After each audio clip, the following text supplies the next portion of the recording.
ان کے فینس تو آتے ہی رہتے ہیں، اب ہر ایک کو تو اندر جانے کی اجازت نہیں دے سکتا، باڈی گارڈ نے قدرے سنجیدگی سے کہا اور اسے اپنا گلا خشک ہوتا ہوا محسوس ہو رہا تھا۔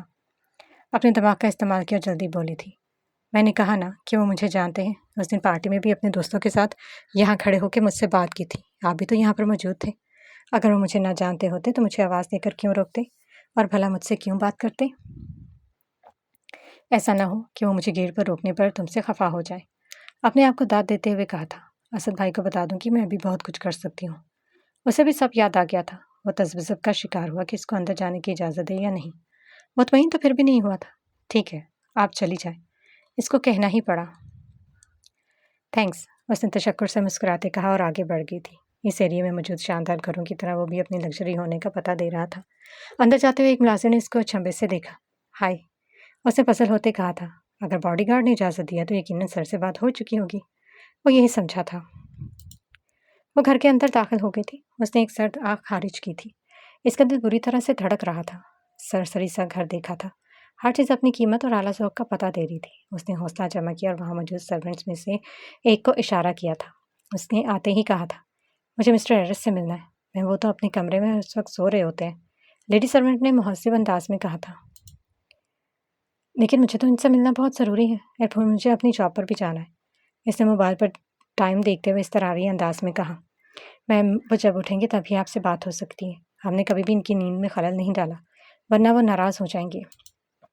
میرا ان سے ملنا بہت زیادہ ضروری ہے، وہ کب تک اٹھ جائیں گے؟ اس نے بے چینی سے پوچھا تھا۔ یہ تو ان کی نیند پر ڈپینڈ کرتا ہے۔ وہ اس کی بات پر محض اچھا ہی کہہ سکی تھی۔ میم آپ کیا لیں گی؟ پانی کا ایک گلاس مل سکتا ہے؟ اس نے بڑی مشکل سے خود کو کمپوز کرتے کہا تھا۔ نہ جانے سڑو کا کیا ریئیکشن ہوگا، گانے میں تو بڑا اچھا میسج دے رہا تھا۔ اسے وہاں رکھے کاؤچ پر بیٹھتے سوچا تھا اور دل میں اس کے اٹھنے کی دعائیں کرنے لگی تھی۔ اللہ وہ خود یا جلدی اٹھ جائے اور ساتھ میں یہ بھی کہ اللہ اس کا موڈ اچھا ہو۔ ویسے مذہب کیا اس کا جو اتنی دیر تک سو رہا ہے، دن دنیا کی کوئی خبر نہیں ہے۔ اس نے عالیشان گھر کو دیکھتے ہوئے سوچا تھا۔ اس کو وہاں آئے ہوئے آدھا گھنٹہ ہو چکا تھا اور اسے کہیں بھی آتا ہوا دکھائی نہیں دیا۔ وہ اپنے کام پر جانے سے لیٹ ہو رہی تھی۔ اسے دوبارہ سرونٹ گرل سے کہا تھا اور اس کا وہی جواب تھا۔ اب تو اس کو انیا کی بھی فکر ستانے لگی تھی۔ اسے بھی ناشتہ بنا کر دینا تھا اور کام پر بھی جانا تھا۔ اس کے صبر کا پیمانہ لبریز ہو گیا۔ آپ پلیز ایک دفعہ جا کر ان کو بتائیں تو صحیح، میرا ان سے ملنا بہت زیادہ ضروری ہے۔ اس نے مزید آدھا گھنٹہ گزرنے کے بعد کہا تھا۔ میم آپ بعد میں آ جائیے گا، اس نے معذرت کی۔ مجھے ان سے بہت ضروری کام ہے اور ابھی کرنا ہے، آپ پلیز میرے کہنے پر چلی جائیں، پھر جو ہوگا میں دیکھ لوں گی۔ اس کے اتنا اصرار کرنے پر اس لڑی سرونٹ کو اخلاقاً جانا پڑا۔ اس کے دل کی دھڑکن انجانے خوف کے خدشے سے تیز ہو رہی تھی۔ اس کی خشمگین نگاہیں اس کی آنکھوں کے سامنے گھومنے لگی تھی۔ وہ حوصلہ جمع کر کے پھر بیٹھ گئی۔ وہ لڑکی اس کے اتنے اصرار پر ایرس کے کمرے میں چلی گئی تھی۔ اسے بار بار جواز پیش کرنا اچھا نہیں لگا تھا اور اس کی مجبوری دیکھتے ہوئے حامی بھر لی تھی۔ ایرس کے غصے سے بھی واقف تھی۔ اس نے ہمت جمع کرتے اس کو پکارا تھا۔ اس کے 2-3 بار پکارنے پر ایرس نے غصے سے آنکھیں مسلتے ہوئے اسے دیکھا تھا۔ سر وہ ایک لڑکی آپ سے ملنے آئی ہے، مجھ سے۔ آپ لوگوں کو جب معلوم ہے نا کہ کوئی بھی میری پرمیشن کے بغیر میرے کمرے میں نہیں آ سکتا۔ جی سر معلوم ہے، لیکن وہ اتنا اصرار کر رہی ہے کہ مجھے آپ کو یہاں پر جگانے کے لیے آنا پڑا، اس نے گھبرائے کہا۔ کون ہے وہ؟ نام بتایا؟ اس نے تکیہ منہ پر رکھتے ہوئے بیزاری سے پوچھا تھا۔ سر وہ کہہ رہی ہے آپ سے ملنا بہت ضروری ہے اور وہ پچھلے 1 گھنٹے سے آپ کا ویٹ کر رہی ہے۔ میں نے نام پوچھا ہے، تفصیل نہیں۔ پیمان۔ اس کے کہنے پر اس نے اچھمبے سے دیکھا۔ وہ تو اس نام کی کسی لڑکی کو نہیں جانتا تھا۔ میں نے آپ سب کو بہت واضح لفظوں میں بتا دیا تھا کہ میری پرمیشن کے بغیر کسی کو اندر آنے کی اجازت نہیں دے سکتی۔ یہ پیمان کون ہے؟ اس نے غصے سے تکیے کو ایک سائڈ پر رکھتے استفسار کیا۔ سر اگر باڈی گارڈ نے اسے اندر آنے دیا ہے تو یقیناً آپ نے اس کے اندر آنے کی اجازت دی ہوگی، تبھی تو۔ اس کی خفگی سے ڈرتے ہوئے کہا۔ اچھا اس کو اوپر بھیجو اور باہر بٹھاؤ، میں آتا ہوں، جان چھڑانے کے لیے کہا تھا۔ پیمان نے زیر لب دہرایا۔ اس نام کی تو وہ کسی لڑکی کو نہیں جانتا تھا اور نہ کبھی اس کے نام کو سنا تھا۔ وہ پھر بھی اٹھ کر کمرے سے باہر آیا۔ کمرے سے باہر آتے ہی اس پر نظر پڑی تو اس کے ایبرو ٹن گئے، گویا دماغ ہی گھوم گیا۔ تو آپ ہیں مس پیمان؟ اس نے دانت پیستے استفسار کیا۔ آپ کی ہمت کیسے ہوئی میرے گھر میں آنے کی، بلکہ تمہیں اندر آنے کی اجازت کس نے دی؟ وہ السلام علیکم، میرا مطلب ہے گڈ مارننگ سر۔ اس کے یوں کہنے پر ایک بوکھلا گئی تھی۔ سارا کانفیڈنس پانی میں بہتا محسوس ہوا تھا۔ اس کی نیند سے بوجھل آنکھیں، ماتھے پر بکھرے بال، اوپر سے سخت زبان اور تیور، یہ سب اس کو پزل کرنے کے لیے کافی تھا۔